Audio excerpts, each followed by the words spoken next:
तुम्हाला काय करता येतं? फक्त केवळ तिजोरी लुटता येते, याच्या पलीकडे काही करता येतं का? हा खरा प्रश्न इथे निर्माण होतो. सरकारने ठरवल्यानंतर शासनाच्या पुढे हे कोणी जर यांना आव्हान देत असेल आणि शासन तेही जर खाली मान ना घालून सरकार झुकत असेल, तर यामध्ये मला वाटतं की आंदोलनकर्त्याचे पाय धरणं आणि पाय चटणं एवढं शिल्लक राहिलेलं आहे. नाही द्या, आता मुंबईच्या अडाणीला तुमचं ही दिलंच. आता झोपडपट्टी कुठली धारावी, मुंबईतून अनेक देणं सुरू आहे. आता मुंबई काय देशच दिला आहे, तर बाकी काय सुटणार आहे? जे काय शिल्लक राहील ते सर्व अदानी त्यांच्यासाठीच राहील आणि शिल्लक विकून सगळं मोकळे होतील. आता अनेक गोष्टी दिलेल्या आहेत, त्यातमध्ये मोठी यादी आहे ती.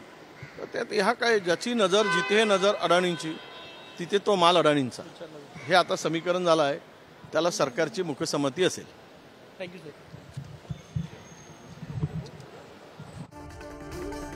नागपूरमधून विरोधी पक्षनेते विजय वडेट्टीवार बोलत होते. यावेळी त्यांनी राज्य सरकारवर टीका केलेली आहे. मराठा आंदोलनाच्या पार्श्वभूमीवर देखील त्यांनी टीका केली आहे. तसेच वांद्रे रेक्लेमेशन मधील जागा ही अदानींना देण्यावरून देखील विजय वडेट्टीवार यांनी सरकारवर निशाणा साधला आहे.